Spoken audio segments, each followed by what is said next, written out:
الله وبركاته. وعليكم السلام ورحمة الله وبركاته. السلام عليكم ورحمة الله وبركاته. وعليكم السلام ورحمة الله وبركاته.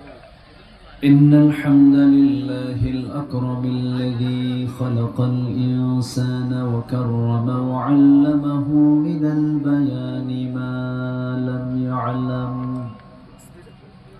فسبحان الذي لا يحصى امتنانه باللسان ولا بالقلم.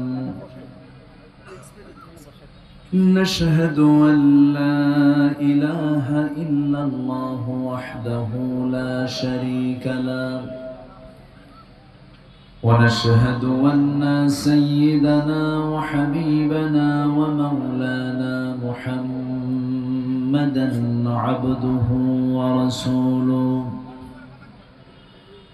الذي أرسله بالحق بشيرا ونذيرا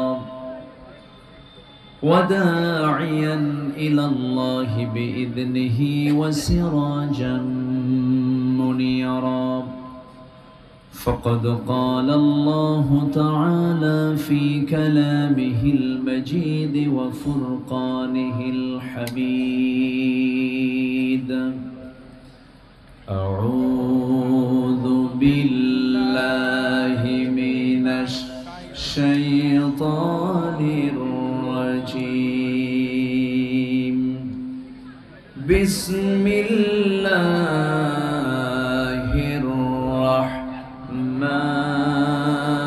الرحمن الرحيم. إن الله وملائكته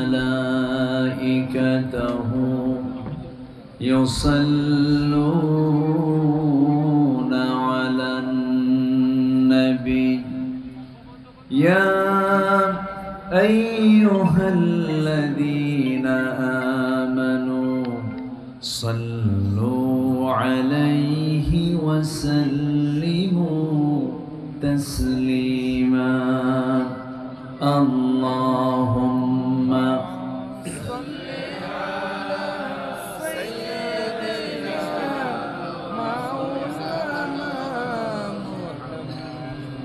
وعلى آله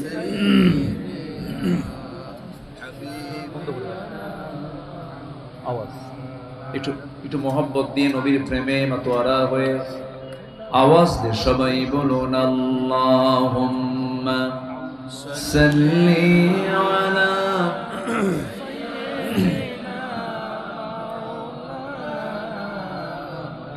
ওয়া আলা আলি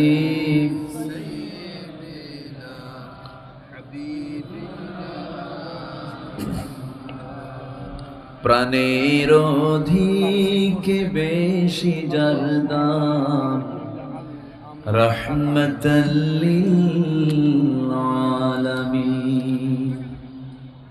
প্রাণের অধিকে বেশি যার দাম রহমতাল লিল আলামিন।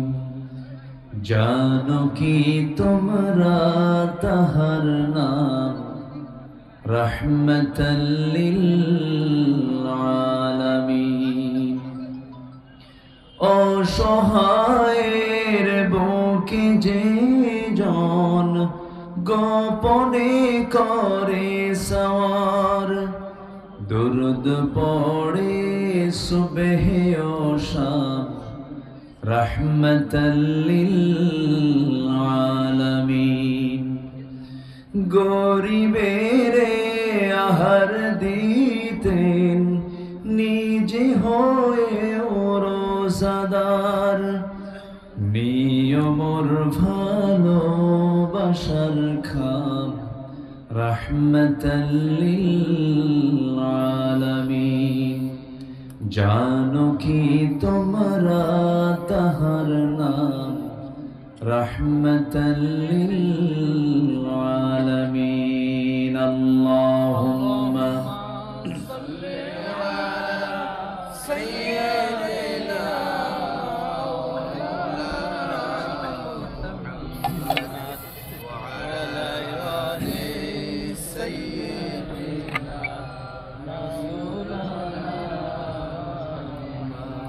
সবাই বলুন বালাগাল উলা বিকামালিহি কাশাফাত তুজা বিজামালিহি حسنت جميع خصاله سلوا قوت عشق سے ہر پست کو بالا کر دے دہر میں اسم محمد سے اجالا کر دے بلغ العلا بکمالہ کشف الدجى بجمالہ حسنت جميع خصاله صلوا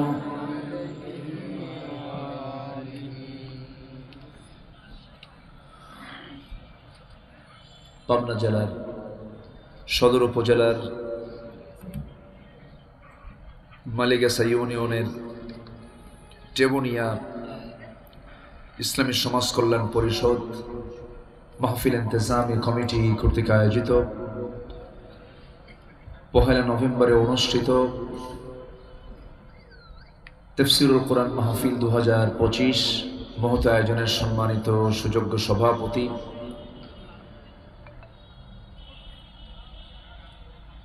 ইসলামী সমাজ কল্যাণ পরিষদ মালিগাছার সম্মানিত সভাপতি বিশিষ্ট ব্যবসায়ী সমাজসেবক জনাব ইব্রাহিম খলিল আইনুল সাহেব, আজকের মাহফিলের বরেণ্য অতিথি, ইতিপূর্বে কথা বলেছেন উস্তাদুল আসাতিজা, দক্ষিণ এশিয়ার বৃহত্তম ইসলামী সংগঠন বাংলাদেশ জামাত ইসলামীর একজন অকুতোভয় সৈনিক, পাবনা জেলা জামাতের নায়েবে আমির, পাবনা সদর নির্বাচনী আসনের সম্মানিত নমিনি জনাব মাওলানা ইকবাল হোসেন, আজকের মাহফিলের বরেণ্য অতিথি আটঘরিয়া উপজেলা পরিষদের সাবেক সফল চেয়ারম্যান জনাব মাওলানা জহুরুল ইসলাম খান, আমার অত্যন্ত কাছের প্রিয় ভাইজান মাওলানা রবিউল ইসলাম বিন ইয়াকুব, উপস্থিত হাজারাত উলামায়ে কেরাম, ফদলায়ে জামি, সুশীল সমাজ, জাতির শ্রেষ্ঠ সন্তান, শিক্ষক মণ্ডলী, জাতির বিবেক সাংবাদিক বৃন্দ, মিডিয়ার কর্মী ভাইরা, সামনে উপস্থিত, দূরে কাছে বিভিন্ন স্থান থেকে ছুটে আসা কালিমার ঝান্ডাবাহী, তাওহীদের পতাকাবাহী, দ্বীন ইসলামের নরসারদুল বীর মুজাহিদ, প্রাণ প্রিয় সম্মানিত দ্বীনি ভাইরা, আড়ালে বসে আছেন শ্রদ্ধেয়া সম্মানিতা মা বোনেরা, আলোচনার সূচনায় আনুষ্ঠানিকতার মধ্য দিয়ে আমার পক্ষ থেকে আবারও দিল খোলা সালাম, আসসালামু আলাইকুম ওয়া রাহমাতুল্লাহি ওয়া বারাকাতুহু। ওয়া আলাইকুম আসসালাম ওয়া রাহমাতুল্লাহি ওয়া বারাকাতুহু। সবাই কেমন আছেন? আলহামদুলিল্লাহ, আপনি কেমন আছেন? আমাকে প্রশ্ন করলেন, আল্লাহ তাআলা আমাকে আপনার মতোই আপনার সাথেই রেখে দিয়েছেন, বলি আলহামদুলিল্লাহ। আলহামদুলিল্লাহ। আসলে পৃথিবীতে যত নিয়ামত আল্লাহ পাক রেখেছেন বান্দার জন্য, সবচেয়ে শ্রেষ্ঠ নিয়ামত হলো সুস্থতা। ক্যান্সার আক্রান্ত এক রোগীকে প্রশ্ন করা হলো, তোমার যে ক্যান্সার হয়েছে, আল্লাহ সম্পর্কে তোমার বক্তব্য কি? আল্লাহ তো তোমাকে ক্যান্সার আক্রান্ত করেছেন। সে আল্লাহর গোলাম মুচকি হাসি মেরে বলে, যদি কোনো বান্দাকে আল্লাহ সুস্থ রাখেন, সেই বান্দার উচিত আল্লাহর কাছে আর কোনো কিছু না চাওয়া। সুবহানাল্লাহ বলবেন না? সুবহানাল্লাহ। তার আর চাওয়ার লাগে না কিছু। এজন্য সিহহাতাকা ক্বাবলা মারাদিক, অসুস্থ হওয়ার পূর্বে সুস্থতাকে গনিমত মনে করতে বলেছেন মুহাম্মদ সাল্লাল্লাহু আলাইহি ওয়াসাল্লাম। আমরা সেই শ্রেষ্ঠ নিয়ামতকে সাথে নিয়ে বসতে পেরেছি কোরআনের টানে, জান্নাতের বাগানে। রবের শানে আমরা চিৎকার মেরে বলছি আলহামদুলিল্লাহ। সবাই বলছে আল্লাহুম্মা আইন্নি আলা যিকরিকা ওয়া শুকরিকা ওয়া হুসনি ইবাদাতিকা। আমরা আল্লাহ তাআলার শুকর আদায় করে নিলাম। আমার বয়ানটা ছিল মাগরিব পর, হয়ে গেছে এশা পর। মাগরিব পরে আমার বয়ানটা ছিল। আমি একটু বেকায়দায় ছিলাম, আমি আরো আগেই চলে আসতাম, আমি পারিনি আসতে, একটু বিলম্ব হয়। আমার প্রিয় ভাইজান খুব অল্প সময়ে উনি আয়োজনটা করেছেন, খুব অল্প সময়। আবার যেখানে মাঠটা ছিল মাহফিলের, সেই জায়গাটাও আজকে ইউজ করা সম্ভব হলো না। দুই বরকতে ধন্য এই জনপদ, আকাশ থেকে বৃষ্টির বরকত, বৃষ্টির নিয়ামত, এদিকে মাহফিলে কোরআনের বরকত। বলি আলহামদুলিল্লাহ। বৃষ্টি হওয়াতে মনে হয় মন খারাপ করেছেন? মন খারাপ? বৃষ্টির প্রয়োজন আছে না নাই বলেন তো? বৃষ্টি কে নাজিল করেন? আল্লাহ। আল্লাহ নাজিল করেন। সম্মানিত হাজিরিন, আমরা খুব বেশি লম্বা সময় কথা বলার সুযোগ পাবো না। আজকে সান্ধ্যকালীন প্রোগ্রাম, আমি খুব অল্প সময় কথা বলার সুযোগ পাবো। আমি যে বিষয়টিকে সামনে রেখে কথা বলতে চাচ্ছি, আমাদের জন্য দুটা লাইন খোলা আছে। একটা হলো জান্নাতের লাইন, আরেকটা হলো জাহান্নামের লাইন। হ্যাঁ, পোকা থাক না, পোকাকে মেরে কি করবেন আর, ওরও তো প্রাণ আছে, তাই না? মাঝে মাঝে 4-5টা পোকা খাওয়া হয়ে যায়। ওয়াশ করতে করতে কখন মুখ দিয়ে ঢুকে যায়, তখন তার কিছু করার থাকে না। এটা হবেই, থাক, সমস্যা নাই। জি, রব্বানা মা খালাকতা হাযা বাতিলান সুবহানাকা ফাকিনা আযাবান নার। কোন সৃষ্টি আল্লাহ পাক অবান্তর সৃষ্টি করেননি। অবশ্যই কোন নিয়ামত আছে না নাই বলেন তো? থাক না, মারেন না। সম্মানিত ভাইয়েরা, জান্নাতের লাইন আর হচ্ছে জাহান্নামের লাইন। আমরা কোন লাইন ধরতে চাই বলেন? নামাজ না পড়া। আমার দেশে নামাজি বেশি না ইমানদার বেশি বলেন? ভালো করে বলবেন, নামাজি বেশি না ইমানদার বেশি? নামাজি বেশি, ইমানদার বেশি। হ্যাঁ, নামাজ না পড়ি, ইমান ঠিক আছে। তাহলে সেই দৃষ্টিতে, সেই ফতুয়ায়, মানে যারা বলে নামাজ না পড়ি ইমান ঠিক আছে, সেই ফতুয়া অনুযায়ী আমার দেশে নামাজি বেশি না ইমানদার বেশি? ইমানদার বেশি। কিন্তু এমন ইমানদার নামাজ পড়ে না। এই জন্য আল্লাহ রাব্বুল আলামিন ইমানদারকে ডাক দিয়ে বলছেন ইয়া আইয়ুহাল্লাযীনা আমানু, ডাক দিচ্ছেন। এরপর বলছেন ওয়ালা তামুতুন্না ইল্লা ওয়া আনতুম মুসলিমুন। ঈমান এনেছো যারা, সাবধান, মুসলমান না হয়ে মরো না। তাহলে আল্লাহ তাআলা ঈমানদারকে ডাক দিয়ে কিন্তু বলছেন মুসলমান না হয়ে মৃত্যুবরণ করো না। অর্থাৎ ইসলামকে তোমার গোটা জীবনে, তোমার গোটা কর্মময় জীবনকে তুমি ইসলাম দিয়ে গুছিয়ে নাও। এই বক্তব্য কার? আল্লাহ। আসতে বলবেন না, কার? আল্লাহ। যদি পারো, যদি তোমার গোটা জীবনকে যদি ইসলামকে নিয়ে যদি সাজাতে পারো, ইসলাম দিয়ে যদি ডেকোরেট করতে পারো, তুমি জান্নাতের লাইন দিয়ে জান্নাতে চলে যাবা। সুবহানাল্লাহ। আর যদি ইমানের দাবি করছো কিন্তু ইসলাম নাই, কি নাই? ইসলাম নাই, তাহলে এই বান্দা আল্লাহর দৃষ্টিতে কিছু কিছু জায়গায় ফাসেক, কিছু কিছু জায়গায় জালিম, কিছু কিছু জায়গায় মুনাফিক, কিছু কিছু জায়গায় মুশরিক, বিভিন্ন ভাবে আল্লাহ তাআলা সম্বোধন করেছেন। এগুলো কি রহমতের সম্বোধন? না।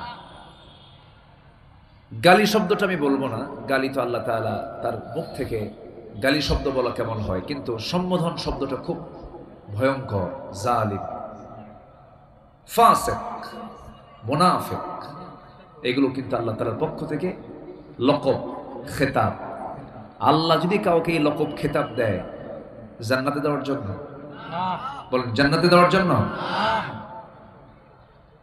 এই লকব নিয়ে, জুলুমের লকব নিয়ে, অত্যাচারের লকব নিয়ে অত্যাচারীরা দীর্ঘ 16 বছর এই দেশে, এই জাতির উপরে জগদ্দল পাথর জেগে বসেছিল, চাপিয়ে দিয়েছিল।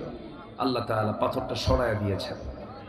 কেউ তো আলহামদুলিল্লাহ বললেন না। আলহামদুলিল্লাহ। আমি মানুষ কি পাবনার, বলেন তো? পাবনায় মাহফিল করতে এসে মামলা খাইছি, বুঝলেন? অনেকে ছিল মাহফিলে, এরপরে হ্যাঁ এখানে সামনেও ছিলেন অনেকে, এই যে সামনে ছিলেন ওনারা। সেদিন 7 থেকে 8 হাজার জুতা মার্কেটে পড়া ছিল, জুতা ছিল না কারো হাত পায়ে। ফাঁকা গুলি করা হয়েছে, মঞ্চে আগুন ধরিয়ে দেওয়া হয়েছে। শুধু এটা তো ছোটখাটো বিষয়, এর চাইতেও আরো ন্যাক্কারজনক ধৃষ্টতা, অপকর্মের ফেরিস্তি বিগত সরকারের জাতির সামনে একটি জুলুমের ইতিহাস হয়ে পড়ে আছে। সম্মানিত ভাইয়েরা, আল্লাহ তাআলা জালিমকে টিকিয়ে রাখেন না। ঠিক বইয়ের উপরে যদি জুলুম করেন বউ টিকবে না। ঠিক আসতে পারেন কেন? ঠিক আপনি প্রধান শিক্ষক স্কুলের, আপনার স্টাফের উপরে জুলুম করবেন, আপনিও টিকবেন না। ঠিক জুলুম কোথাও টেকে না। অনেক কিছুই করেছে, কিন্তু এগুলো কি জান্নাতের কাজ না জাহান্নামের কাজ? জাহান্নাম। বলেন জান্নাতের না জাহান্নামের? জাহান্নামের। তারা ভেবেছিল ক্ষমতায় আমি দীর্ঘদিন থেকে যাব, চিরকাল বংশ পরম্পরায় আমার 14 গোষ্ঠী থেকে যাবে। ফেরাউনও চেয়েছিল ক্ষমতাকে পাকাপোক্ত করার জন্য, পারে নাই। বান্দার পরিকল্পনা আল্লাহর পরিকল্পনা কোনোদিন মিলবে না। আল্লাহ যখন বান্দার মধ্যে জুলুমের পরিমাণটা বেশি দেখেন, তাকে একটু ছেড়ে দেন, কিন্তু ছাড় দেন, কিন্তু ছেড়ে দেন না। পাকড়াও করে ফেলেছেন, পালানোর জন্য কোনো সুযোগ পর্যন্ত পায় নাই। কোনো মতো বাবুবাড়ি দিল্লি গিয়ে পড়ে গেছে, ঠিক কিনা? কোথায় পড়েছে? কাঠমান্ডু পড়ছে, নেপাল, শ্রীলঙ্কা, না ভুটান, মায়ানমার, ইয়াঙ্গুন, না লন্ডন, না জার্মানি, না আমেরিকা, ওয়াশিংটন, জাপান, না পার্শ্ববর্তী অনেকগুলো অঞ্চল ছিল। অথবা ভারতের আসামের গুয়াহাটি, তাও পড়ে নাই।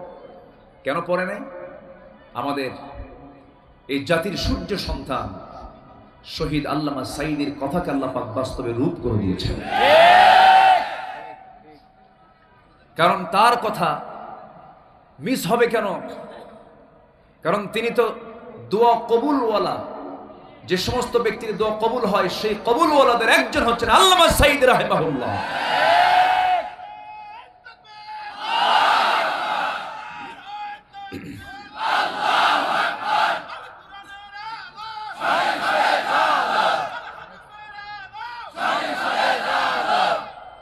সম্মানিত ভাইয়েরা, 25 বছর আগের বক্তব্য আজ আল্লাহ পাক বাস্তবে রূপ করে দিলেন। আমার বিশ্বাস আল্লামা সাঈদ রাহিমাহুল্লাহর সেই দোয়াও কবুল হতে আর বেশি দিন নাই মনে হয়। উনি বলেছিলেন, আল্লাহ, বাংলার জমিনে কোরআনের রাজ কায়েম হয়েছে, এমন দৃশ্য যেন আমি দেখতে পারি। তবে উনি দেখতে না পারলেও ওনার সন্তানরা দেখবে, ইনশাআল্লাহ। জোরে বলে ইনশাআল্লাহ। কারণ উনি আবার আরেক দোয়া করেছেন। উনি বলেছেন, আল্লাহ, আমি যেন শহীদ হতে পারি। দোয়া করেছেন না উনি? ঠিক এই পাবনাতে পুষ্পপাড়ায় ওনাকে লক্ষ্য করে ডিরেক্ট গুলি করা হয়েছে, তাও 80-র দশকে। পার্শ্ববর্তী সভাপতি মহোদয় গুলিবিদ্ধ হয়ে মারা গেছেন, গুলি লেগে, যতটুকু জানি আমি, মুহাদ্দিস। এক মুহাদ্দিস সেই গুলিটা তার বক্ষ ভেদ করে তিনি শাহাদাত বরণ করেছেন। তো এই ষড়যন্ত্র ছিল, এখন হয়তোবা সামান্য সময়ের জন্য একটু দমে আছে। ষড়যন্ত্র, ইসলামের বিরুদ্ধে ষড়যন্ত্রকারী থাকবে, আমাদের সতর্ক থাকার দরকার আছে না নাই? আসতে বলবেন না, আছে না নাই? আমরা সন্ত্রাসীদের পুনরাবৃত্তি দেখতে চাই না, আমরা কোন চাঁদাবাজদের দেখতে চাই না, আমরা দেখতে চাই সুখী সমৃদ্ধ একটি সুন্দর কল্যাণ রাষ্ট্র, সুন্দর একটি সোনার বাংলা আমরা দেখতে চাই। জোরে বলি ইনশাআল্লাহ। ইনশাআল্লাহ। কি দিয়ে দেখতে চাই বলেন? আল্লাহ। বলেন কি দিয়া? এটা কি পৃথিবীর কোন নেতার লেখা, পৃথিবীর কোন লেখকের লেখা? তাহলে এটা নিয়ে হিংসা করার কোন দরকার আছে? কোরআন যারা চায় তারাই আমাদের ভাই, কোরআন যারা চায় না তারা আমাদের দুশমন, বাপ হলেও দুশমন। কোরআন যারা চাবে সে আমার ভাই, সে আমার কি ভাই। ইব্রাহিম আলাইহিস সালাম তার বাবা, বলেন তো বাপ বেটা এর কি বন্ধু না দুশমন? বাপ বেটা বন্ধু না দুশমন? বাপ বেটা দুশমন হয়? আজ থেকে হতে পারে কিনা বলেন? ফেরাউন এবং আসিয়া স্বামী স্ত্রী, কিন্তু বন্ধু না দুশমন? তাহলে এই যে দুশমনী, এই যে দুজনের প্রতিপক্ষ, এটার মূল কারণ হলো ইসলাম। এটার মূল কারণ কি বলেন? ইসলাম। মান আহাব্বা লিল্লাহ ওয়া আবগাদা লিল্লাহ ওয়া আ'তা লিল্লাহ ওয়া মানা লিল্লাহ ফাকাদ ইসতাকমালা আল ঈমান আও কামা ক্বালা আলাইহিস সালাতু ওয়াস সালাম। তাহলে আমাকে আপনাকে জান্নাতের লাইন ধরতে হবে। সবাইকে রাজি আছেন জান্নাতে যেতে? ইনশাআল্লাহ। আল্লাহ রাব্বুল আলামিন বলেন, ইয়া আইয়াতুহান নাফসুল মুতমাইন্নাতু ইরজিই ইলা রাব্বিকি রাদিয়াতাম মারদিয়াহ ফাদখুলি ফি ইবাদি ওয়াদখুলি জান্নাতি। হে প্রশান্ত আত্মা, আমার বান্দার শামিল হয়ে যাও, আমার বান্দা হয়ে যাও, আমার অনুগত বান্দা যদি হতে পারো, আমার জান্নাত তোমার জন্য খুলে দিলাম, তুমি জান্নাতের দরজা দিয়ে জান্নাতে ঢুকে পড়ো। জান্নাত তো কারো জন্য বানানো হয় নাই, জান্নাত তো বান্দার জন্যই বানানো হয়েছে। তবে কোন বান্দা? অনুগত বান্দা হতে হবে, অবাধ্য বান্দা হওয়া যাবে না। যারা অবাধ্য বান্দা হবে তাদের জন্য জান্নাতটা হারাম হয়ে যাবে। ইউদখিলহু নারান খালিদান, তারা জাহান্নামের মধ্যে চিরস্থায়ীভাবে বসবাস করবে। কিন্তু যারা অনুগত বান্দা হবে, আল্লাহ সুন্দর করে বলছেন, আমার যারা অনুগত বান্দা হবে, আল্লাহ রাব্বুল আলামিন বলেন, ইন্নাল্লাযীনা আমানু ওয়া আমিলুস সালিহাতি কানাত লাহুম জান্নাতুল ফিরদাউসি নুজুলা খালিদিনা ফিহা লা ইয়াবগুনা আনহা হিওয়ালা। জোরে বলুন আল্লাহু আকবার। ঈমান যারা আনবে, নেক আমল যারা করবে, তাদের জন্য জান্নাতুল ফিরদাউস আল্লাহ পাক নিজেই তার ঠিকানা বলে দিয়েছেন। এই জন্য অনুগত বান্দা হব আমরা। অবাধ্য, আল্লাহর আইনের বিরুদ্ধে কোনো আচরণ করা যাবে না। যে মুসলমানের পরিচয় দিয়ে আবার বলবে শরীয়ত আইনকে মানি না, শরীয়ত আইন আমরা দেশ চালাবো না, তাদের নতুন করে ঈমান আনতে হবে, ঠিক কি না? নতুন করে ঈমান আনতে হবে। শরিয়ার বিরুদ্ধে কথা বলার কোনো ইখতিয়ার কোনো ঈমানদার বান্দার থাকতে পারে না। নাস্তিকরা বলতে পারে ওটা তো জাহান্নামের লাইন। কিসের লাইন বলেন? জাহান্নামের লাইনগুলো কি কি? আমি একটু 10টা লাইন আছে জাহান্নামের, বলবো? সবাই শুনতে রাজি আছেন? শুনবেন কেন? জাহান্নামে যাওয়ার জন্য, জাহান্নাম থেকে বাঁচার জন্য। তো জাহান্নামের লাইন হলো 10টা। আমি একটাও বলিনি, আমি একটু সুন্দর করে লাইনে সেজে সেজে একটু কথা বলি, কিন্তু সময় তো খুবই অল্প। আজকে ঘড়ির কাঁটা খুব দ্রুত ঘুরতেছে। পাবনা একমাত্র জেলা, স্বতন্ত্র জেলা, যে জেলায় সকালেও মাহফিল হয়, দুপুরেও মাহফিল হয়, সন্ধ্যাতেও হয়, রাত 10টাতেও হয়, রাত 3টাতেও হয়, ঠিক সারা রাতই হয়। ঠিক আল্লাহ পাবনাবাসীর ভিতরে একটা সীমাহীন একটা ধৈর্য আল্লাহ পাক দান করেছেন, খুব ভালো। বলি আলহামদুলিল্লাহ। শহীদ নিজামীর পুণ্যভূমি, মাওলানা আব্দুস সুবহান সাহেবের পুণ্যভূমি। মাওলানা আব্দুস সুবহান সাহেবকে আমি আমান ট্রাস্টে একটা মাহফিলে পেয়েছিলাম। তার বিয়েই বাড়ি আবার হলো এক বিয়েই বাড়ি, তার মেয়েকে বিয়ে দিয়েছেন তিনি। গোলাম খবির সাইদি, ওটা হচ্ছে আড়াইবাড়ি দরবার শরীফ, ব্রাহ্মণবাড়িয়া। 30শে জানুয়ারি আমি সেই মাহফিলের দাওয়াতটা নিয়েছি এবছর। মাওলানা আব্দুস সুবহান সাহেব যে কত বড় আলেম ছিলেন, কত বড় চিন্তাবিদ ছিলেন, এই লোকটাকে নির্মম পাশবিক কায়দায় তাকে শহীদ করা হয়েছে।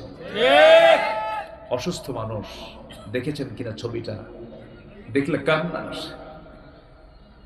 বয়োবৃদ্ধ জ্ঞানবৃদ্ধ, হাঁটতে পারে না লোকটা।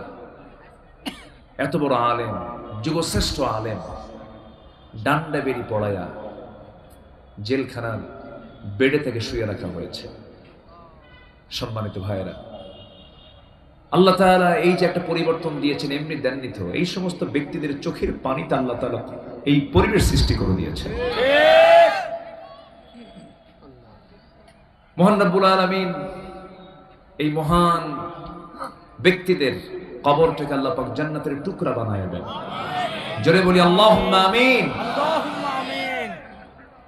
উনি শুয়ে আছেন আরিফপুর কবরস্থানে, ওনার এটা ওসিয়ত ছিল মনে হয়, আরিফপুর কবরস্থানে তিনি শুয়ে আছেন। আসলে পাবনার মানুষ আলেম ভক্ত, পীর ভক্ত মানুষ। ফুরফুরার হক্কানি পীররা উত্তরবঙ্গের যত জনপদ বিচরণ করেছেন তার সবচেয়ে বেশি জনপদ বিচরণ করেছেন পাবনাতে। আলহামদুলিল্লাহ বলেন। আলহামদুলিল্লাহ। আর আপনাদের যে মেহমানদারি, আপনাদের যে আপ্যায়ন, বিশেষ করে পাবনার যে পায়েস, যে খাইছে সে প্রতিবার আসবেই, কিন্তু ভাই কিন্তু আজকে খাওয়াতে পারে না। এটা মিস থাকলো, আগামীতে এটা কাজা আদায় হবে ইনশাআল্লাহ ইনশাআল্লাহ। ইনশাআল্লাহ। সম্মানিত ভাইয়েরা, জান্নাতের মধ্যে একটা খাবার, একটা মানে নহর আল্লাহ পাক রাখবেন, যেটা আপনাদের পাবনাদের সবচেয়ে বেশি, সেটা হলো দুধ। বলি আলহামদুলিল্লাহ। আলহামদুলিল্লাহ। পাবনার ঘি বলে না? জি পাবনার কি বিখ্যাত? ঘি। ঘি বিখ্যাত। এটা কি থেকে আসে বলেন? দুধ থেকে। দুধ থেকে আসে। আর দুধ দুনিয়ারও খাবার, আখিরাত। জান্নাতেরও খাবার। আল্লাহু আকবার বলেন। আল্লাহু আকবার। তাহলে জান্নাতে যাওয়ার আগেই কিন্তু দুধ খাওয়া শুরু হয়ে গেছে আপনাদের। ঠিক। বলি আলহামদুলিল্লাহ। আলহামদুলিল্লাহ। বেশি করে দুধ খাবেন, দুধ পান করবেন, বুকের শক্তি ফিরে পাবেন। বুকের শক্তি হাড় গঠনে। وَإِنَّ لَكُمْ مِنَ الْأَنْعَامِ لَعِبْرَةً نُسْقِيكُم مِّن بَيْنِ فَرَثٍ وَدَمٍ لَبَنًا خَالِصًا سَائِغًا لِلشَّارِبِينَ। আল্লাহু আকবার বলেন। আল্লাহু আকবার। এটা জান্নাতের খাবার। এটা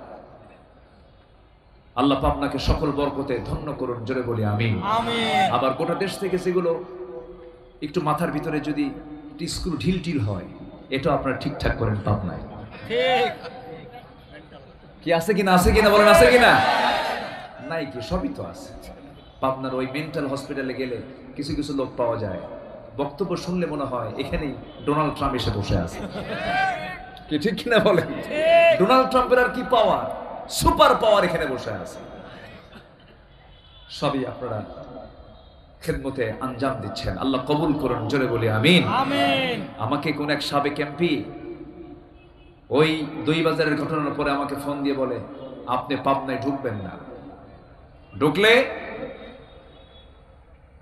হাত পা ভেঙে দেওয়া হবে, এরকম করে আমাকে হুমকি দিচ্ছিলেন। আমি বললাম, পাবনা কি আপনার বাবার সম্পত্তি? আমি এই কথাই বলেছি। পাবনার জমিন কোনো ব্যক্তির নয়, এই জমিন আল্লাহ তাআলার, কেউ বন্ধ রাখতে পারে না।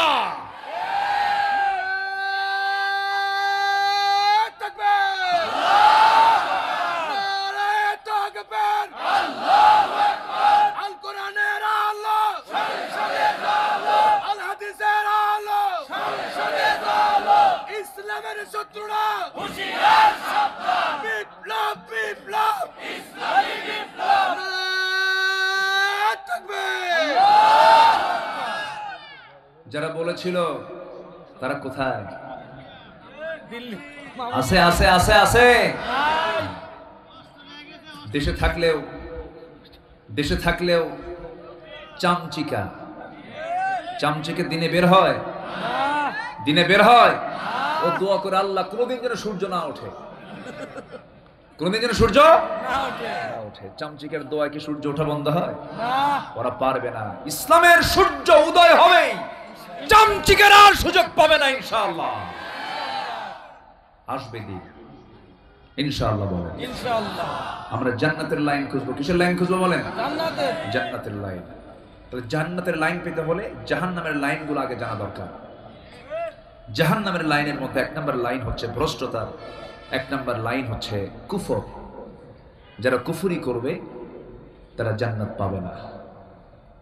আল্লাহ রাব্বুল আলামিন বলেন, ইন্নাল্লাযীনা কাফারু সাওয়াউন আলাইহিম আ'আনযারতাহুম আম লাম তুযিরহুম লা ইউমিনুন। যারা কুফরি করবে, হে রাসূল আপনি তাদেরকে ভয় দেখান আর না ভয় দেখান, তাদের জন্য দুটাই সমান, তারা ঈমান কখনো আনবে না। খাতামাল্লাহু আলা কুলুবিহিম ওয়া আলা সামঈহিম ওয়া আলা আবসারিহিম গিশাওয়াতুন ওয়া লাহুম আযাবুন আযীম। জোরে বলুন আল্লাহু আকবার।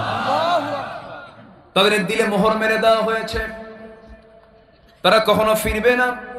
তারা কেমন হবে? লাহুম কুলুবুন লা ইয়াফকাহুনা বিহা ওয়া লাহুম আ'য়ুনুন লা ইউবসিরুনা বিহা ওয়া লাহুম আযানুন লা ইয়াসমাউনা বিহা উলাইকা কাল আন'আমি বাল হুম আদাল উলাইকা হুমুল গাফিলুন। জোরে বলুন আল্লাহু আকবার। অন্তর আছে বোঝে না, কান আছে শোনে না, চোখ আছে দেখে না। এরা হলো চতুষ্পদ জন্তু, তার চাইতো খারাপ, তার চাইতো নিকৃষ্ট। এরা গাফেল, পথভ্রষ্ট, কখনো ফিরবে না এরা। এই কুফরি যারা করবে তাদের জন্য স্থায়ী জাহান্নাম, তারা কোনোদিন জান্নাতের গন্ধ পাবে না। কাফের কোনো গোষ্ঠীর নাম নয়, মুসলিম নামধারী বহু কাফের আমার দেশে আছে না নাই বলেন? যারা বলে শরিয়া আইন বিশ্বাস করে না তারা ইমানদার না, কাফের।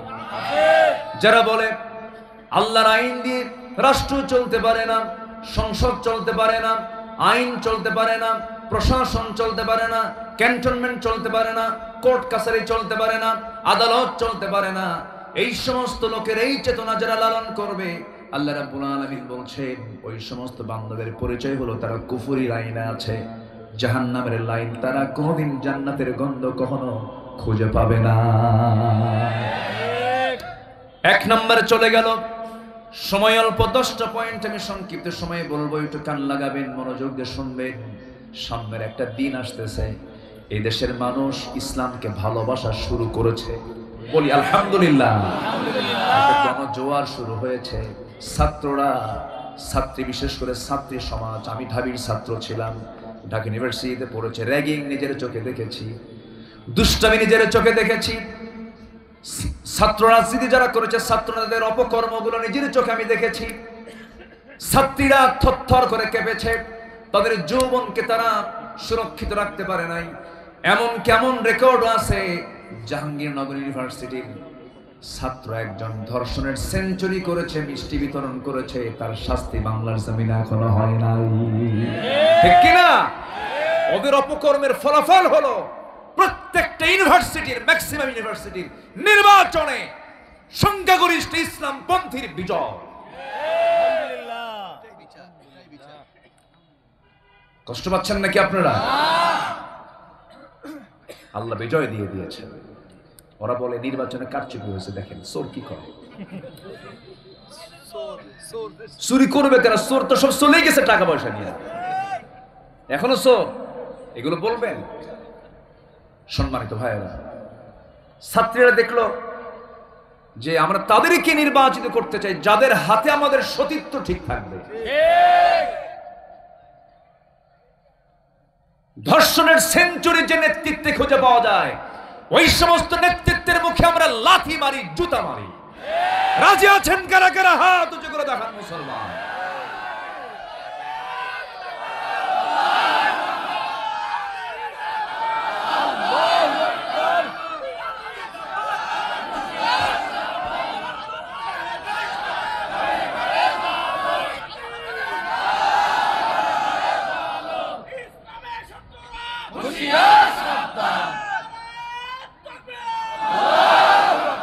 আল্লাহ কবুল করুন, জোরে বলে আমিন। জাহান্নামের লাইন হলো 10টা, মনে আছে? এক নাম্বার কি বললাম বলেন? কুফর। কুফরি করা যাবে না। নাম্বার 2 হলো শিরিক করা। শিরিক, শিরিক কি আমার দেশে আছে? আসতে বলবেন না আছে? কথার মধ্যে শিরিক করে, বিসমিল্লাহ গলত, এটা শিরিক। বিসমিল্লাহর কোন গলত আছে? না। কোন ভুল হয় বিসমিল্লাহ? না, এটা বলা যাবে না। লক্ষ্মী আমার, কি আমার? ও সোনা লক্ষ্মী বলেন না, এটা কি বলেন? এটা কি বলেন? শিরক। লক্ষ্মী আমাদের না তাদের? হিন্দুদের। আমাদের না তাদের? তাদের। আমাদের তো না। তারা যা বলে বলুক, তারা মা দুর্গা বলে, মা লক্ষ্মী বলে, মা ভগবতী, তাদের মার তো শেষ নাই। কত যে মা আল্লাহ জানে। তাদের অসংখ্য মা, মা ভগবতী, মা সরস্বতী, মা লক্ষ্মী। আর মুসলমান কিছু চিন্তা করলো, যেহেতু ওরা মা ধরছে, আমরা বাপ ধরি। দয়াল বাবা, পীর বাবা, খাজা বাবা, কত বাবা, মানে ব্যালেন্স করছে। ওরা ধরছে মা আর আমরা ধরলাম বাবা। কিন্তু মাও ধরা যাবে না, বাবাও ধরা যাবে না, ধরতে হবে কাকে? এটাই হলো তাওহীদ। আর মা আর বাবা ধরবেন, শিরক। কি হবে? শিরক। নেতার পূজা করব আমরা? না। নেতার কোনো অন্ধ আনুগত্য করব আমরা? না। আমরা আনুগত্য করব কার? দুনিয়াতে যে নেতাকে উপস্থিত মানবো, তাকে আগে দেখবো তোর মাথা থেকে পা পর্যন্ত নবীর সুন্নাহ আছে নাকি? তুই নবীর দল করিস নাকি? তুই আল্লাহর ইসলাম নিয়ে নেতৃত্ব দিস নাকি? যতক্ষণ তুই আল্লাহ নবী নিয়ে থাকবি, ততক্ষণ নেতৃত্ব মানবো। নেতৃত্ব যখন আল্লাহ রাসূল থেকে ছুটে যাবে, জুতা দিয়ে তোর চেহারা পাল্টায় দেবে। ঠিক কি না? আছেন আয়াত আছে না? আল্লাহ রাব্বুল আলামিন বলেন, আতিউল্লাহ ওয়া আতিউর রাসূল ওয়া উলিল আমরি মিনকুম فإن تنازعتم في شيء فردوه إلى الله والرسول। আল্লাহু আকবার। যদি দেখো তোমাদের নেতার মধ্যে যদি কোনো প্যাঁচ লাগে, কোনো ঝামেলা হয়, বাদ দাও, আল্লাহ রাসূলের দিকে চলে যাও। তবু পৃথিবীর মানুষের মন গড়া কোন মতবাদের নেতৃত্ব গ্রহণ করা যাবে না। যদি মেরেও ফেলে তাও যাওয়া যাবে না। কিন্তু এটা অনেকে ভাবি না, বলে যে নামাজ পড়বো, মাফ চেয়ে নেবো, আল্লাহ মাফ করে দেবে। দেখছেন কি সস্তা লাইন খোঁজে। আবার কিছু সস্তা হুজুরও আছে, হুজুর একটু দোয়া করে দেন। আচ্ছা আসতে বলবো না, থাক, যে যেখানে আছে থাকুক না, নড়াচড়া করতে দিলে পরিবেশ নষ্ট হয়, থাকে। সস্তা কিছু হুজুর আমার দেশে আছে না নেই বলেন তো? সিনেমা হল উদ্বোধন হবে, সিনেমা নতুন একটা মুক্তি পেয়েছে, তার জন্য দোয়া হবে। দেখেন নাই? দেখেন না এগুলো? দেখেন না? নায়ক নায়িকা, গায়ক গায়িকা, প্রযোজক, পরিচালক, কলাকুশলী সব একসাথে নিয়ে বসছে, হুজুর মাঝখানে চেয়ারে বসা, নায়িকার গায়ে কোনো কাপড় চোপড় নাই। আর হুজুর দোয়া করে, আল্লাহ এই সিনেমার নায়ক নায়িকা, প্রডিউসার সহ যারা অনেক মেহনত করেছে এই সিনেমা তৈরির জন্য, আল্লাহ তুমি তাদের সবাইকে উত্তম যাচাই খায়ের দান করো, এবং এই সিনেমার সফল বিজনেস তুমি আল্লাহ মেহেরবানি করে তুমি আল্লাহ বরকতে ধন্য করো। জোরে করো নাউজুবিল্লাহ। মদের ফ্যাক্টরি উদ্বোধন হবে, হুজুরকে দাওয়াত দেয়, হুজুর দোয়া করে, আল্লাহ মদের ফ্যাক্টরিতে প্রোডাকশন বাড়ায় দাও। এরকম সস্তা হুজুর আমার দেশেও আছে না নাই? ওদের মুখ থেকেই ফতুয়া বের হয়, ওরাই ফতুয়াবাজি করে। সন্ত্রাস দু প্রকার, একটা হচ্ছে জানমাল নিয়ে যারা ত্রাস সৃষ্টি করে এক ত্রাস, আর ইসলামকে মানুষের সামনে হালকা করে যারা ফতুয়াবাজি করে তারা হলো ফতুয়া সন্ত্রাস। আছে না নাই? ফতুয়া সন্ত্রাস। এটা জায়েজ নাই, এটা হারাম, এটা হারাম, এটা হারাম, গণতন্ত্র হারাম, এটা হারাম, ওটা হারাম। ওদের একটা কিতাবের নামই আছে কিতাবুল হারাম। কয় ভোট দেওয়া জায়েজ নাই, কি আছে না? কি কয় ভোট দেওয়া? কি দেওয়া জায়েজ? তুই কোন দেশে থাকিস? কোন টাকা ব্যবহার করো তুমি? এগুলো কিছু দেশের এজেন্টের ভূমিকা পালন করছে ওরা। আসতে বলবেন না, জোরে বলুন ঠিক কিনা? আলেমকে আরেক আলেম গালিগালাজ দিচ্ছে। এগুলো কেন হবে? যাদের মুখে ফাহেসা কথা বের হয় তারা মুনাফিক। আমার নবীজি বলেছেন এই কথা, মুনাফিকের তিনটা আলামত। এর মধ্যে একটা আলামত হলো যখন সে কথা বলে মুখ থেকে ফাহেসা কথা বের করে। যারা মুখ থেকে আজে বাজে ফাহেসা কথা বলে গালিগালাজ করে এরা আলেম নামের কলঙ্ক। এগুলো কেন বলবে? আমি কি কথাগুলো অমূলক বলছি? কথাগুলো কি বলার দরকার আছে? আপনারা সবাই সচেতন মানুষ, একটু বললাম কিছু, তাদের কানে যাক, তারা যেন সংশোধন হতে পারে। আল্লাহ কবুল করুন, জোরে বলে আমিন। আমিন।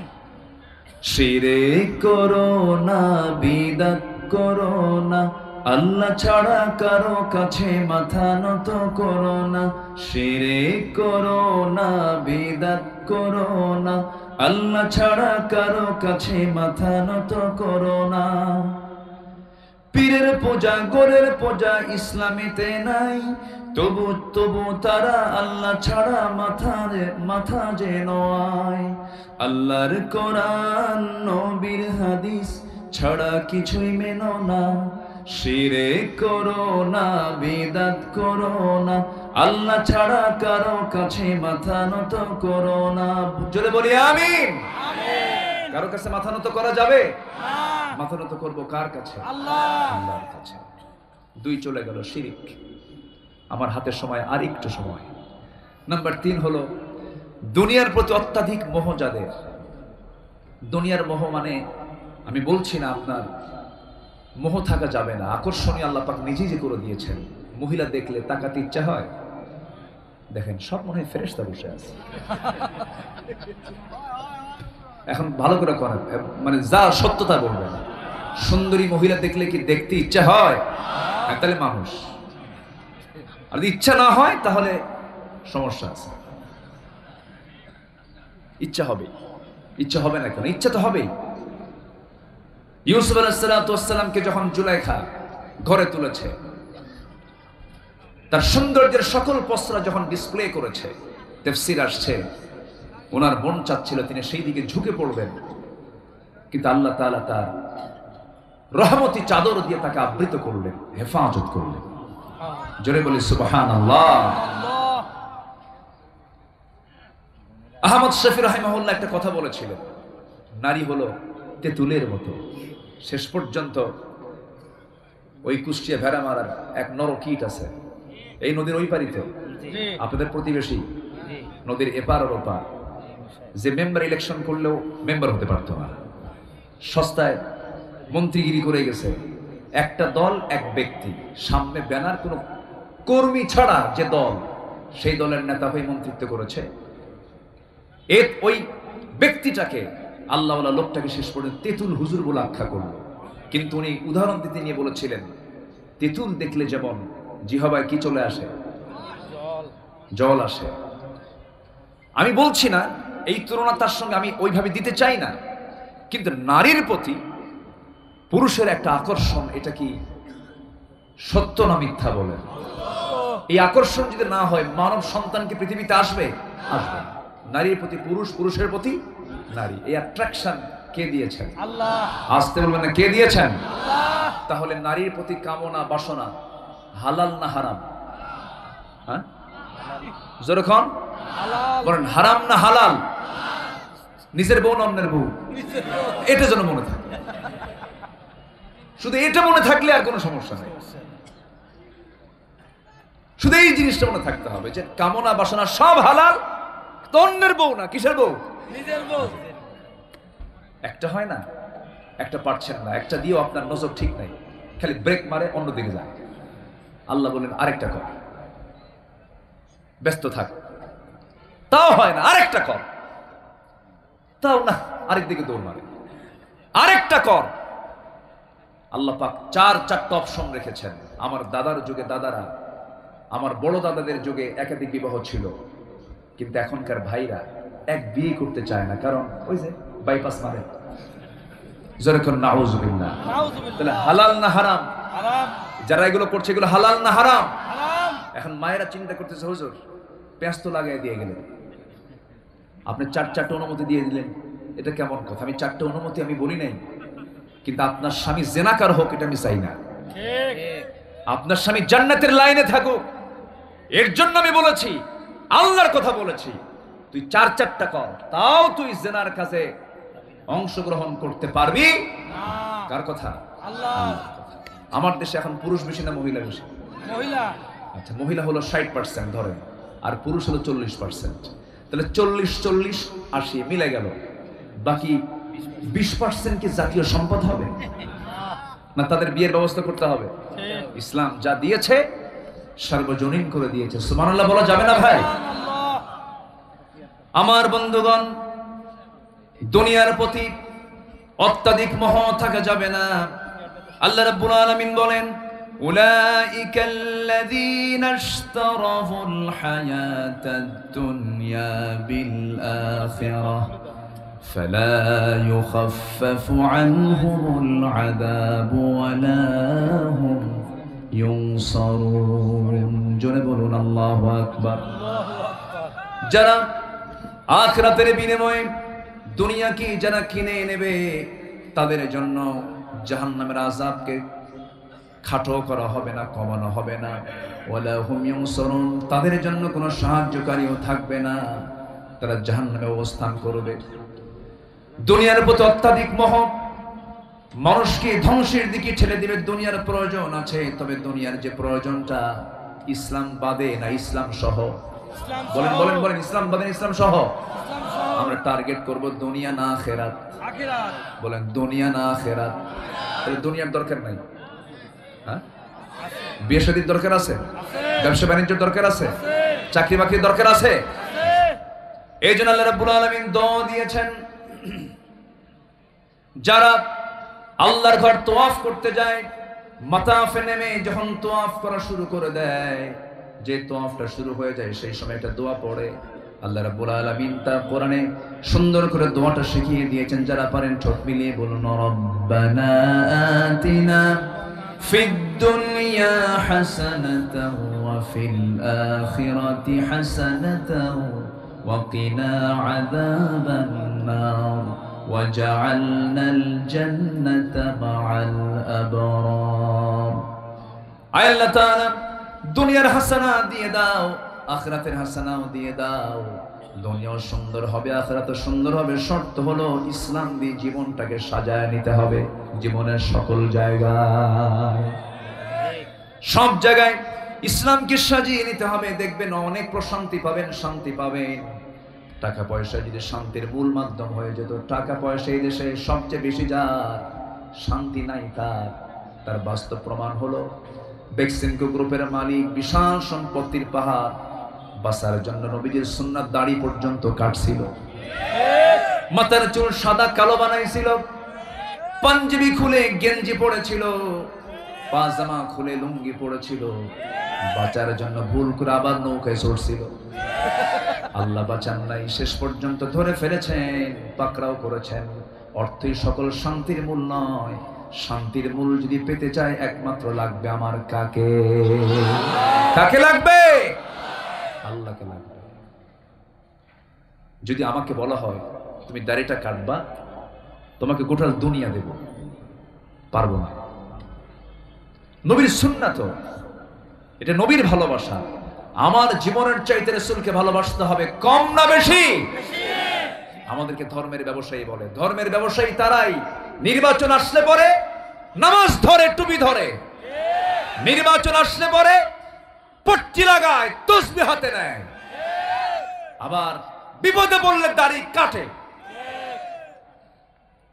আমাদেরকে তো শান কেন? আমরা সারা বছরই দাঁড়িয়ে রাখি, আমরা সারা বছর মাথায় টুপি দেই। আমরা ইসলামকে চাই এক জায়গায় না সব জায়গায়? সব জায়গায়। সব জায়গায়। সম্মানিত ভাইয়েরা, রাজনীতি শব্দটাকে নোংরা বানিয়েছে সন্ত্রাস নির্ভর রাজনীতিবিদরা। রাজনীতি কি নোংরা? রাজনীতি কখনো নোংরা হতে পারে না। রাজনীতির অগ্রপথিক ছিলেন সাইয়্যিদুনা মুহাম্মদ সাল্লাল্লাহু আলাইহি ওয়াসাল্লাম। আমার আগে ইকবাল ভাই বলে গেছেন, মুলকে সুলাইমান গোটা পৃথিবী রাজত্ব করেছেন। ইউসুফ আলাইহিস সালাম রাষ্ট্রীয় শাসনকর্তা ছিলেন। আমার নবীজি 12 লক্ষ বর্গমানের রাষ্ট্রপ্রধান ছিলেন। আমার নবীজি বিচারপতির চেয়ারে বসে বিচার করেছেন। আমরা শুধু নামাজের নেতাকে শুধু দেখতে চাই না এক জায়গায়। নামাজের নেতা যিনি হবেন তিনি রাষ্ট্রের নেতা হবেন। তাহলে চেঙ্গিস খানের স্বৈরাচার শাসনের সেখান থেকে পতন ঘটবে। আমরা সুন্দর একটি সোনার দেশ গড়তে চাই, আমরা ইসলাম দিয়া, কোন ব্যক্তির কিছু দিয়ে নয়। কার দিয়া? কার কার কার? আল্লাহর দ্বীন ইসলাম। আল্লাহ কবুল করুন, জোরে বলে আমিন। তাহলে দুনিয়ার প্রতি অত্যাধিক মোহ, অবৈধ কোনো মোহ, কামনা বাসনায় নিয়ে আসা যাবে। দেখেন দুনিয়া বিমুখ কিছু বান্দাদের লাইফ স্টাইলটা কি ছিল দেখেন। এক সাহাবীর বাড়ি হলো, আমি এই তো মাসখানেক আগে মক্কা মুকাররমায় গিয়েছিলাম। আমার ফ্যামিলির 5 ছেলে মেয়ে, ওয়াইফ সহ গিয়েছিলাম। তাদেরকে দেখালাম, দেখো এই যে তায়েফ, এই যে বনু সাআদ, এই যে সাহাবীরা যুদ্ধ করেছে। বাস্তবে দেখলে আর পড়লে প্র্যাকটিক্যাল আর থিওরিক্যাল প্র্যাকটিক্যাল সমান হয়। যারা MBBS পাস করে তারা কি শুধু বই পড়ে পাস করে? তাদের প্র্যাকটিক্যালটা মাস্ট। প্র্যাকটিক্যাল না হলে তারা পুরোপুরি ডাক্তার হতে পারে না। ইন্টার্নি করতে হয়, কত কি করতে হয়। তো এই জন্য আল্লাহ তাআলা বলেছেন ইন্নাস সাফা ওয়াল মারওয়াতা মিন শাআইরিল্লাহ। সাফা মারওয়া এগুলো আল্লাহ তাআলার নিদর্শন, আসো এগুলো। ওমান দাখালাহু কানা আমিনা। যাও দেখো আমার এই সমস্ত বিষয়গুলো দেখে অবজার্ভ করো, আমার প্রতি বিশ্বাস তোমার গাঢ় হয়ে যাবে। আল্লাহু আকবার বলো। তা এক সাহাবীর বাড়ি ছিল মক্কা মদিনার ঠিক মাঝখান বরাবর। বাপ জন্মের আগেই চলে গেছে, এতিম তিনি। পৃথিবীর মুখ দেখেছেন বাপ ছাড়া। এমত অবস্থায় তার আপন চাচা তাকে কোলপিঠে করে লালন পালন করে তাকে বড় করে। হঠাৎ করে তার কাছে ইসলামের দাওয়াত চলে যায়। নবীর দাওয়াত যখন তার কাছে গেল, উনি কালেমা পড়ে মুসলমান হয়ে গেলেন। এই কথা চাচার কানে চলে গেছে। চাচা খুব ভালোবাসত। বাপ নাই, আপন ভাইয়ের ছেলে, ভাতিজা, সম্পদ আরো দলিল করে দিছে তারে। নিজের ছেলের চাইতে ভাতিজাকে কাছে টেনে নিয়েছে। তো বাপ নাই, খুব মহাব্বত করে বড় করেছে চাচা। যখন শুনছে যে দিন গ্রহণ করছে, চোখ লাল বানায় বলছে, ভাতিজা শুনলাম সত্যি নাকি? এবার বলছে, চাচা আমি আপনাকে খুব ভালোবাসি, আমি আপনাকে জান্নাতের লাইন দেখাবো। সুবহানাল্লাহ বলবেন না? আজকে আমার আলোচনার সাবজেক্ট কি বলেন? কিসের লাইন বলেন? জান্নাতের লাইন। জান্নাতের লাইন দেখাবো। কি দেখাবি বল? চাচা আমরা যে পথে আছি এটা জাহান্নামের লাইন, আসুন না জান্নাতের লাইনে উঠে যাই। আল্লাহর পয়গম্বর মুহাম্মদ সাল্লাল্লাহু আলাইহি ওয়াসাল্লামের কাছে যে কোরআন এসেছে সেই কোরআনকে আমরা বিশ্বাস করে নেই। হঠাৎ করে চাচা খেপে গিয়ে বলল, বাপ দাদার ধর্মে তুই চুনকালি মারলি? এরকম লোক কিন্তু এখনো আছে। আমার বাপ চোর, আমিও চোর। আছে না? বলুন তো, আছে না? নাই? বাবার ঐতিহ্য ধরে রাখতেই হবে, এরকম ধরনের কথা বলে। কিন্তু বাপ যদি খারাপ ঐতিহ্য লালন করে, সেই ঐতিহ্য লালন করা যাবে? সঙ্গে সঙ্গে চাচা খেপে গিয়ে রেগে গিয়ে থাপ্পড় মেরে জমিনে ফেলে দিয়ে বলছে, ভাতিজা ইসলাম যদি না ছেড়ে দেশ, তোকে দেওয়া যত সম্পত্তি এবং তোর বাবার কাছ থেকে পাওয়া যত সম্পত্তি, সমস্ত সম্পত্তিগুলো আমি জোর করে হলেও আমি তোর থেকে আমি আদায় করে ছাড়বো, ঘর থেকে তোকে বের করে দেব। মুস্কি হাসি মেরে বলে, চাচা আপনি যে প্রস্তাব আমাকে দিচ্ছেন এটা আমাকে জোর করার প্রয়োজন হবে না। আমি যে দৌলত পেয়েছি, আমি যে ঈমান পেয়েছি, আমি যে দ্বীন পেয়েছি, আমাকে জোর করে আমার কাছ থেকে নেওয়ার কোনো প্রয়োজন নাই। আমি আপনাকে চাওয়ার আগেই সমস্ত সম্পত্তি আপনার হাতে তুলে দিলাম। চাচার রাগ কমলো না, বুকে জোরে শক্ত করে ধরে জামা টান মেরে ছিঁড়ে ফেলে দিল। কওমের লোকদেরকে ডেকে এনে সবার সামনে তার পাজামা খুলে তাকে উলঙ্গ করে একদম নগ্ন করে ঘর থেকে বের করে দিল। রক্তাক্ত অবস্থায় মার দরজায় গিয়ে বলছেন, মা দরজা খুলো। মা দরজা খুলেছেন। এই সাহাবী বলছেন, মা আমার দিকে তাকায়ও না।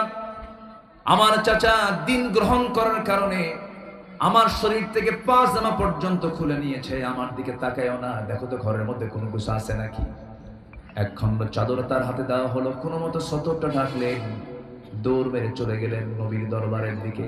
বলছেন, মা পৃথিবীর কোনো জায়গা ভাল লাগে না, আমার নবীর দরবার ভাল লাগে। চলে গেলাম আমি লিডারের কাছে, নেতার কাছে চলে গেলাম। প্রচন্ড শীত, সেই সময় আরব দেশে 2 মাস প্রচন্ড শীত থেকে হাড় কাঁপানো শীত, ঠান্ডার ভিতরে থরথর করে কাঁপতে কাঁপতে পায়ে হেঁটে হেঁটে চলে গেছে মদিনায়। নবীর দরজার সামনে, হুজরাখানার সামনে গিয়ে দরজায় নক করছেন তিনি। নবীজি দরজা খুলেই দেখলেন নগ্ন গায়ে কে যেন দাঁড়ায় আছে, কোনো কাপড় চোপড় নাই।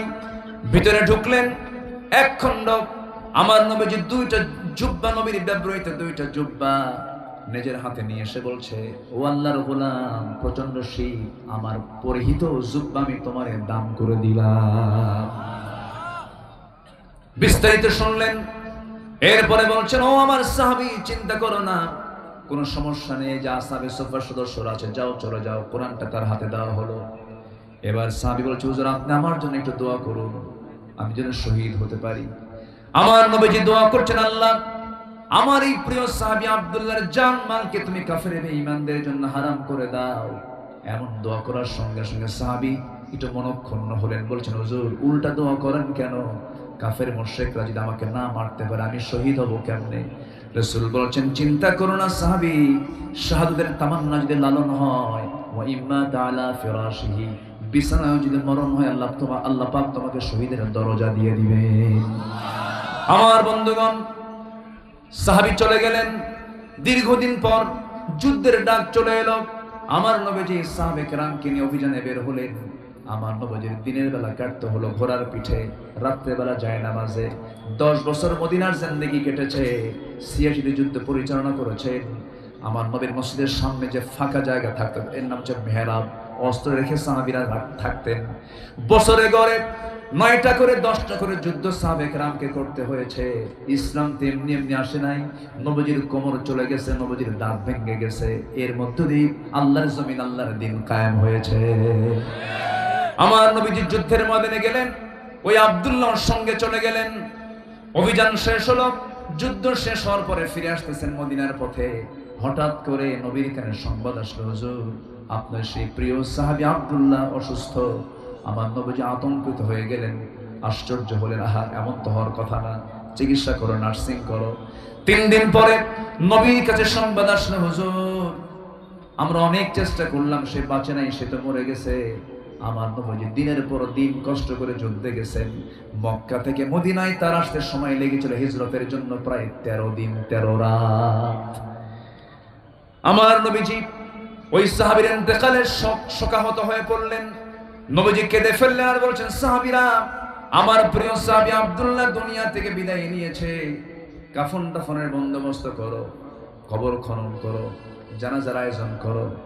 কেউ জানাজা পড়াবে না, আমি রাসূল সিদ্ধান্ত নিয়েছি। আব্দুল্লাহর জানাজার ইমামতির দায়িত্ব আমি রাসূল নিজের কাঁধে উঠায় নিয়েছি। জানাজা শুরু হয়ে গেল, জানাজা রাসূল সম্পন্ন করলেন। এরপরে আমার নবীজি বললেন, সাহাবীরা আমার আব্দুল্লাহর কবরটা কোথায় খনন করেছো? ওই যে 2 পাহাড়ের চিপায়। রাসূল বলছেন, আমাকে নিয়ে চলো। রাসূল নিজে পায়ে হেঁটে চলে গেলেন।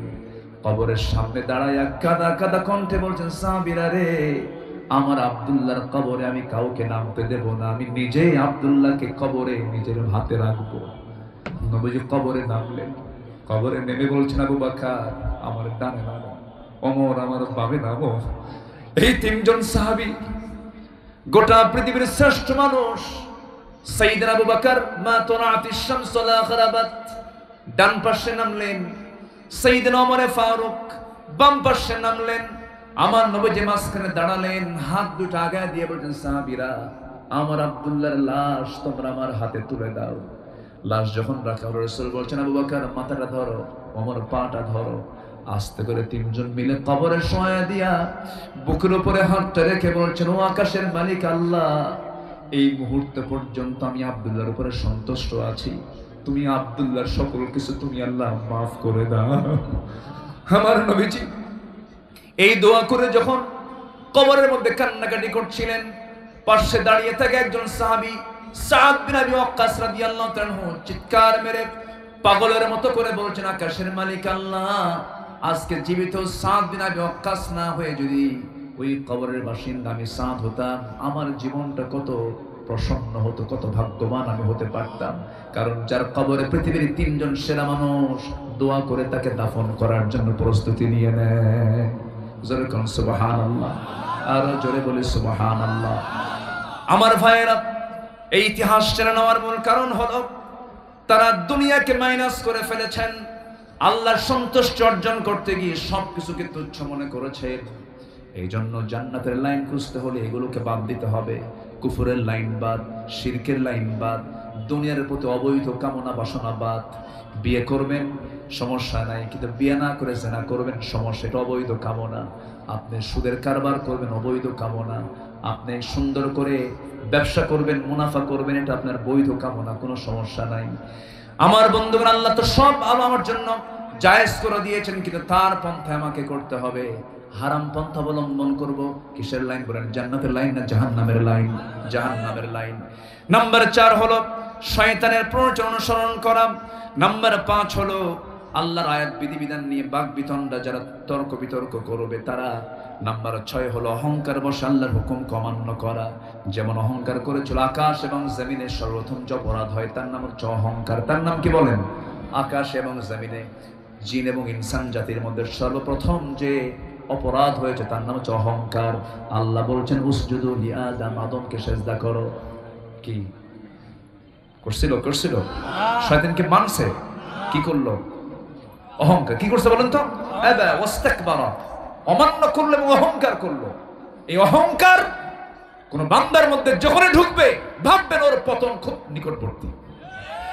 অহংকার করা যাবে না, জাহান্নামের লাইন। নাম্বার 7 হলো ওই সমস্ত বান্দাগুলো জাহান্নামের লাইনে চলে যাবে যারা জুলুম করবে। জুলুমের কথা ইতিপূর্বে আমি বলেছি। নাম্বার 8 হলো মানুষকে আল্লাহর পথ থেকে বিচ্যুত করার চেষ্টা যারা করবে। নাম্বার 9 হলো রাসূলের বিরুদ্ধাচরণ যারা করবে। নাম্বার 10 হচ্ছে ঈমান আনার পর বারবার কুফরিতে যারা প্রত্যাবর্তন করবে। এই সমস্ত কাজ যারা করবে, ইন্নাল্লাযীনা কাফারু বা'দা ঈমানিহিম সুম্মা ইসতাদু কুফরান লান তুকবালা তাওবাতুহুম ওয়া উলাইকা হুমুদ দাল্লুন। ঈমান আনার পর যারা বারবার কুফরের দিকে চলে যাবে, ওই সমস্ত লোকগুলো পথভ্রষ্ট, তারা জাহান্নামের লাইনে চলে গেল। আসুন না 10টা কাজ বাদ দেব, জান্নাতের লাইন খুঁজে নেব। জোরে বলি ইনশাআল্লাহ। আর জোরে বলি ইনশাআল্লাহ। এই লোকগুলো ওঠে কেন? বসে না। এত লোককে আপনি হেঁটে হেঁটে যাচ্ছেন, আপনার হাঁটু অনেকের মুখে লাগতেছে, এটা সুস্পষ্ট খেলাফ কাজ। বসেন, একসঙ্গে দোয়া করব। আমার সময় আরো 10 মিনিট আগে শেষ হয়ে গেছে। এখন আমি একটু মাহফিল কমিটির পক্ষ থেকে সবার কাছে আমি একটু উদাত্ত আহ্বান জানাচ্ছি। এই মাহফিলটা হোক প্রত্যেক বছর, সবাই চান না ইনশাআল্লাহ? এই মাহফিলগুলো বাস্তবায়ন হয় একার টাকা না জনগণের টাকা? আপনারাই দেন, আপনারাই করেন, বাস্তবায়ন করেন। কেউ যাবেন না ওই গেটে কিছু